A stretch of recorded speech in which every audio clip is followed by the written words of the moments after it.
Je ne peux pas dire que j'ai peur des morts. En fait, au fil des années où j'ai travaillé dans cette morgue, j'ai semblé me fondre dans ces murs, percevant leur calme comme une partie intégrante de moi-même. Les morts ne font pas de mal, ils existent, tout simplement. Et, je l'avoue, c'est encore plus facile la nuit. Personne ne me distrait et je peux me concentrer sur mes tâches habituelles. Cette garde était censée se dérouler comme d'habitude. Le début de la garde, en arrivant au travail, j'ai vérifié les chambres de refroidissement et les documents comme d'habitude. Tout semblait normal, jusqu'à ce que je remarque qu'une des portes de la chambre froide était ouverte. Je me suis souvenu avec certitude que je l'avais fermée à clé la veille. J'ai regardé à l'intérieur, le silence, l'obscurité. Après m'être assuré qu'il n'y avait rien de suspect, j'ai refermé la porte et je suis retourné à mes occupations, pensant qu'il s'agissait d'une bousculade ou que j'avais simplement oublié. Mais il restait un sentiment de gêne. J'avais l'impression que quelqu'un m'observait en permanence. J'ai essayé de l'ignorer. J'ai mis cela sur le compte de la fatigue. Peut-être s'agissait-il simplement d'un stress accumulé. Mais au fil du temps, cette étrange anxiété n'a fait qu'empirer. Toutes les portes me semblaient soudain étrangères, comme des bouches ouvertes. Je suis passé dans la salle suivante. J'ai revu les caméras, je me suis assuré que tous les corps étaient bien en place. L'idée que quelque chose n'allait pas me traversait l'esprit. Mais je n'arrivais pas à savoir de quoi il s'agissait. Soudain, j'ai entendu des pas. Au début, j'ai pensé que c'était juste le bruit du système de ventilation ou d'un autre équipement qui fait des bruits étranges de temps en temps. Mais les bruits de pas se sont répétés, de plus en plus proches et de plus en plus nets. Je me suis figé, j'écoutais. La tension dans l'air est devenue insupportable. J'avais l'impression que j'allais me briser sous la pression de ce silence impénétrable qui me pressait de toutes parts. J'ai décidé de faire le tour de la pièce pour me calmer. Après tout, ce n'était probablement que mon esprit qui lançait des idées absurdes, mais en marchant, je suis tombé sur une trace étrange. Le sol que j'avais lavé plus tôt portait des empreintes digitales, elle menait à l'une des chambres froides. Elle était vide. J'ai pourtant vérifié 3 fois toutes les portes des cellules. Pourtant, je ne pouvais m'empêcher de penser que quelqu'un d'autre était venu ici avant moi, à mon insu. J'ai essayé de vérifier les images de surveillance, mais l'écran n'affichait qu'une image statique, comme dans les films d'horreur que j'avais l'habitude de regarder. Mais maintenant, c'était trop réel. Chaque bruit me semblait être une menace. Même les battements de mon cœur résonnaient trop fort dans ma tête. Soudain, j'ai entendu un léger bruissement à l'autre bout du couloir. Le bruit provenait de la même pièce que la chambre froide. J'ai ouvert la porte et j'ai vu qu'une des chambres était à moitié ouverte. Cette fois, je ne pouvais pas mettre cela sur le compte d'une erreur. Je me souvenais très bien avoir fermé toutes les cellules au début de la garde. Me rassurant en me disant que ce n'était qu'un accident de plus, je me suis dirigé vers la cellule et j'ai regardé à l'intérieur. Le corps n'était plus là. Il n'y avait plus qu'un espace vide sur l'étagère, rien de plus. Je n'arrivais pas à comprendre comment cela avait pu se produire. Lorsque j'ai regardé autour de moi, j'ai remarqué des traces de pas sur le sol allant de la cellule à la porte. Mais de qui pouvait-il s'agir ? Soudain, la lumière s'est éteinte dans la pièce. Je me suis retrouvé dans l'obscurité totale avec pour seule lumière celle de la lampe de poche que je gardais dans ma poche. Je sentais la sueur froide couler sur mon front. Essayant de garder le contrôle, j'ai pris la lampe de poche et j'ai commencé à regarder autour de la pièce. Dans le silence, chaque son semblait perçant et je pouvais clairement entendre ma propre respiration se répercuter sur les murs. Soudain, mes yeux ont brillé dans l'obscurité. Je me suis figé, sentant la glace s'insinuer dans mes veines. Là, dans les profondeurs de la morgue, quelqu'un se cachait. Pas un mort, pas un fantôme. Non, c'était quelqu'un de bien réel, mais dans ces circonstances, cela n'en était que plus effrayant. J'ai fait quelques pas en arrière, essayant de passer inaperçu. Soudain, je me suis rendu compte que cette personne se servait simplement de la morgue comme d'une cachette, et peut-être même pour commettre un acte encore plus terrible.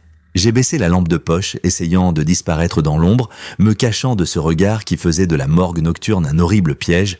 J'ai écouté. Je n'entendais qu'un doux grincement, comme le mouvement régulier d'une porte. Chaque minute me paraissait désormais interminable, chaque bruit était une menace. J'ai commencé à me diriger lentement vers la sortie, en essayant de ne pas attirer l'attention. Mais il semblait que l'intrus me suivait. Je le sentais se rapprocher et j'entendais sa respiration derrière moi. Je savais qu'il me restait très peu de temps. Je devais atteindre la porte qui menait à l'extérieur et ensuite je pourrais peut-être m'échapper. Mais la porte ne voulait pas céder. Mon cœur battait la chamade et mes mains tremblèrent de tension. Je sentais des sueurs froides me couvrir la nuque quand je me suis rendu compte qu'il se tenait à côté de moi. Les bruits de pas à peine audibles se sont calmés, comme s'il se tenait juste derrière moi, prêt à passer à l'étape suivante. Soudain, j'ai entendu l'écho d'une voix dans le silence, tout près de moi. C'était une voix que je n'avais jamais entendue auparavant. Un murmure qui a fait s'arrêter mon cœur pendant quelques secondes, puis j'ai compris. Il savait que j'étais ici. Et si je ne faisais rien immédiatement, ce murmure serait le dernier son que j'entendrais. La dernière chose dont je me souvienne, c'est de m'être éloigné brusquement de l'endroit, de m'être plaqué contre le mur en essayant de le contourner. Je ne sais pas combien de temps s'est écoulé avant que j'entende les sirènes de la police. Ils m'ont trouvé à moitié inconscient près de la sortie, avec des marques de coups et des griffures, comme si j'avais lutté pour ma vie. J'ai repris le travail une semaine plus tard. Mais l'équipe de nuit n'a plus jamais été la même. Le dernier jour d'entraînement, enfin.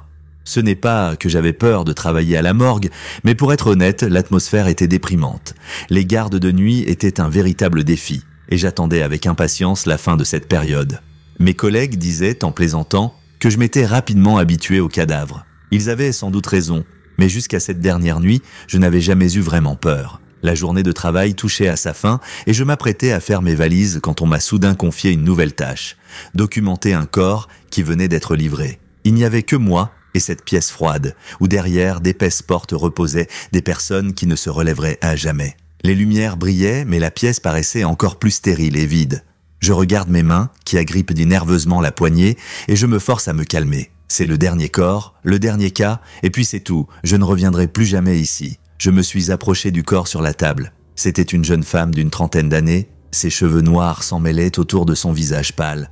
Je l'ai regardée attentivement, notant les détails nécessaires. Taille, poids, âge, tout était comme d'habitude jusqu'à ce que je remarque les étranges griffures sur ses mains. De profondes marques d'ongles s'étendaient de ses poignets à ses coudes, comme si elle s'était accrochée à quelque chose de toutes ses forces. Les cicatrices semblaient peu fraîches, alors qu'elle était allongée, immobile, et que le froid était évident. Je me suis demandé comment cela était possible, car les corps ne sont transportés à la morgue qu'une fois le décès officiellement constaté. J'ai continué à me documenter, mais je me sentais de plus en plus mal à l'aise. Quelque chose chez cette femme me semblait anormal. J'ai essayé de me concentrer, mais ma voix intérieure semblait chuchoter que je passais à côté de quelque chose d'important. J'ai d'abord pensé que j'étais peut-être simplement fatigué, mais le sentiment d'anxiété devenait de plus en plus fort. Je devais examiner son visage pour obtenir des documents. J'ai levé les paupières et je me suis figé. Ses yeux semblaient si vivants, comme si elle me regardait directement. Son regard me transperça, froid et immobile.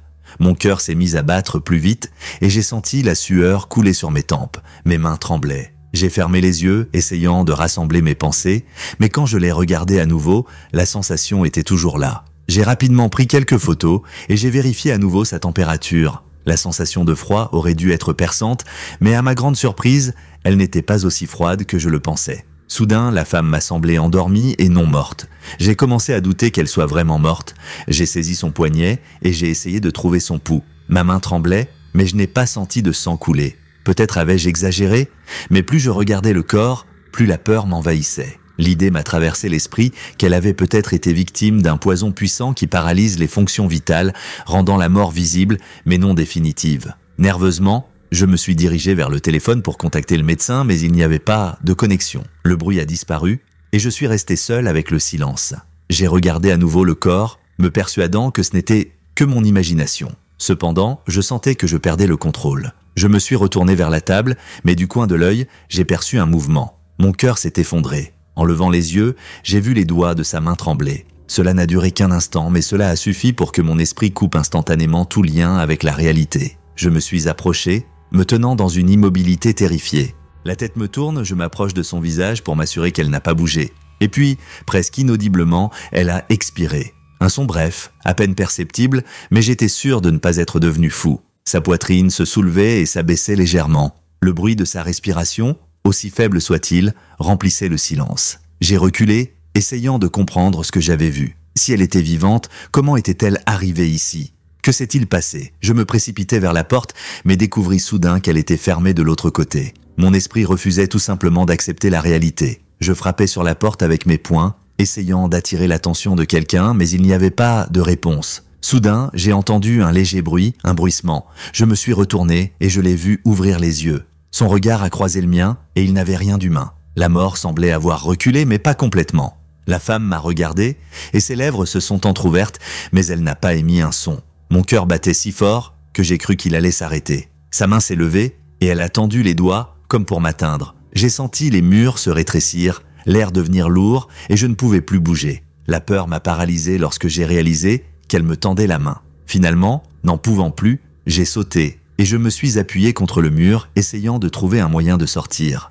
Mais la porte est restée verrouillée et j'ai été contraint de tourner mon regard vers elle. Elle n'a pas bougé, mais ses yeux sont restés ouverts, me regardant comme si j'étais la seule personne au monde qui aurait dû la voir à ce moment-là. Je me tenais devant, sentant une sueur froide couler le long de mon dos lorsque j'ai entendu le léger bruit de la porte que l'on déverrouillait derrière moi. Je me suis retourné pour voir la porte s'ouvrir lentement et un médecin se tenir derrière. Je me suis précipité vers lui, ignorant toute question. Il a regardé le corps, puis moi, mais tout ce que j'ai vu dans ses yeux, c'est de la surprise. J'étais presque en train de crier, de lui raconter ce qui s'était passé, mais le médecin était resté indifférent. Il s'est approché du corps, l'a pris par le poignet, a vérifié le pouls et a dit que la femme était bien morte. Mon corps a perdu ses forces et j'ai reculé prudemment, écoutant le médecin me rassurer et me dire que ce genre de situation arrive parfois, surtout quand on est au bord du stress. Je suis rentré chez moi dans le brouillard. Pendant plusieurs jours, j'ai été hanté par des rêves où je voyais le moment où elle ouvrait les yeux. Chaque nuit, je me réveillais en pensant qu'elle se tenait quelque part à proximité,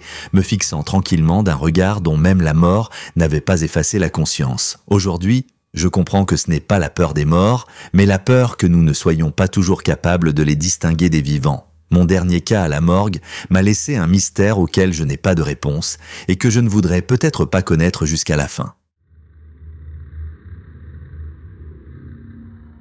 Cette morgue est mon lieu de travail habituel depuis de nombreuses années, même si elle n'est pas aussi confortable que certains pourraient le penser. Mais je n'en attendais rien de spécial. Les tâches ont toujours été simples. Venir, nettoyer, maintenir la propreté. C'est une sorte de rituel de revenir après la nuit et de remettre de l'ordre là où la vie a cessé de battre son plein depuis longtemps. Cette fois-ci, alors que je terminais mon service, je me suis rendu compte que j'avais laissé mes clés quelque part dans la morgue. Normalement, cela n'aurait pas posé de problème, mais je rentrais chez moi pour la nuit et laisser la porte ouverte aurait été tout à fait inacceptable. Avec un soupir, je fis demi-tour. Les couloirs semblaient si plus longs que d'habitude, et dans le silence de la morgue, chacun de mes pas sonnait trop fort. Même l'air me semblait plus lourd, mais je mettais cela sur le compte de la fatigue.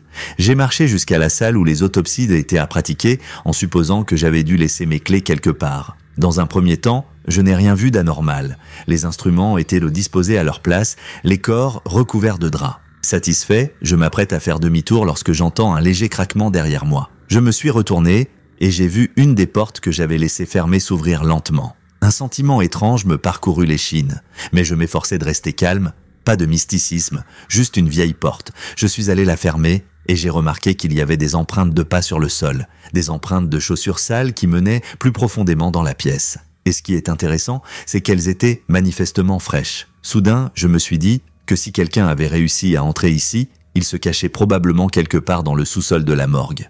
Mais de qui s'agit-il ? J'ai immédiatement pensé aux sans-abri, qui trouvent de parfois refuge dans des bâtiments abandonnés. Peut-être quelqu'un s'était-il retrouvé là par hasard. J'ai décidé d'essayer de trouver mon invité, même si ma voix intérieure ne cessait de me dire que je devais partir. L'isolement de la morgue semblait presque artificiel. Chaque pas que je faisais sonnait de plus en plus fort, et dans le silence, je pouvais même entendre le faible bruit de la ventilation qui se mêlait peu à peu à ma respiration. L'air sentait les désinfectants mélangés à l'odeur de renfermer des pièces vides qui n'ont pas été ventilées depuis longtemps. Cela rendait l'atmosphère encore plus déprimante. J'ai marché le long du couloir, regardant dans tous les coins et recoins quand j'ai finalement trouvé mes clés. Elles gisaient au milieu du sol comme si quelqu'un les avait mises là exprès. Je me suis penché pour les ramasser et j'ai entendu des pas quelque part derrière moi. Je me suis figé, n'osant même pas tourner la tête. Les pas étaient silencieux, prudent, mais suffisamment clair pour me faire comprendre que je n'étais pas seul. Rassemblant tout mon courage, je me suis retourné lentement. Il n'y avait personne derrière moi. Seules les ombres de la lanterne dansèrent sur les murs. Je savais que je n'aurais pas dû être seul ici, mais j'avais l'impression que quelqu'un d'invisible m'observait encore, me surveillait dans tous les coins. Il ne me restait plus qu'une chose à faire, rejoindre la sortie au plus vite. Mais lorsque j'ai fait quelques pas vers la porte, j'ai remarqué qu'elle était fermée de l'extérieur. Quelqu'un avait fait exprès de m'enfermer à l'intérieur. La panique me gagnait peu à peu, mais j'essayais de garder le contrôle même si mon cœur battait frénétiquement. Le seul moyen de sortir était d'emprunter l'issue de secours située au sous-sol. Cette sortie était généralement fermée à clé, mais c'était maintenant mon seul espoir. Au fur et à mesure que je descendais dans le sous-sol, je sentais l'espace autour de moi se resserrer et s'assombrir. Les escaliers grincèrent sous mes pieds et chaque son résonnait dans un silence presque artificiel. Le sous-sol de la morgue est l'endroit le plus sinistre que j'ai jamais connu. Des murs sombres parsemés de taches d'humidité, des couloirs étroits emplis d'une odeur de pourriture et de produits chimiques.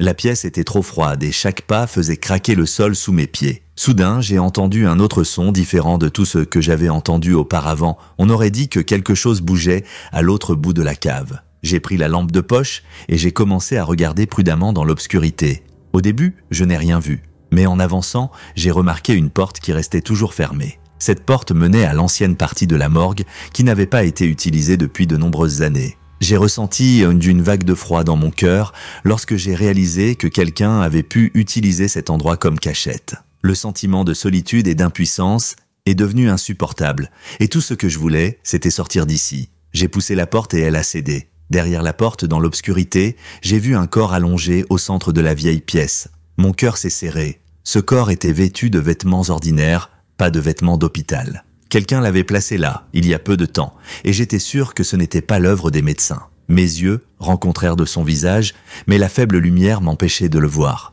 Je sentais l'air autour de moi devenir encore plus lourd, et le froid semblait mordre ma peau. J'ai fait un pas en arrière, mais j'ai soudain entendu un léger bruissement derrière moi, comme si quelqu'un d'autre s'était avancé. Je me suis retourné et j'ai vu un homme debout dans l'ombre. Il y avait quelque chose d'indescriptiblement horrible sur son visage. Il me regardait comme si j'étais le dernier obstacle. Comprenant que quelque chose de terrible était en train de se produire, je me suis précipité vers la sortie, mais la porte est restée verrouillée. J'étais désormais piégé dans un endroit où chaque recoin semblait receler une menace cachée. L'homme ne bougeait pas, mais je sentais ses yeux me suivre, me transpercer le dos.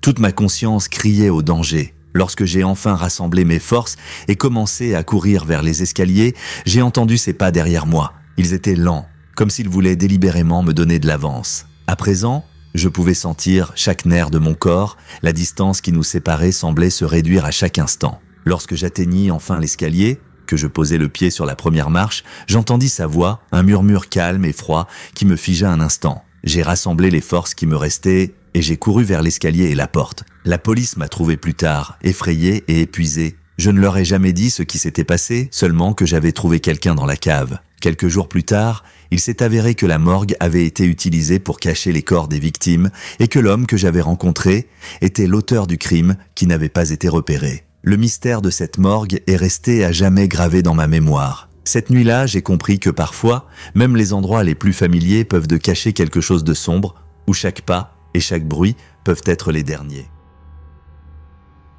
Si vous avez aimé cette histoire, regardez les vidéos précédentes sur l'appel au 911 ou sur le cimetière. Passez à la vidéo suivante et ne laissez pas ce sentiment d'effroi vous quitter.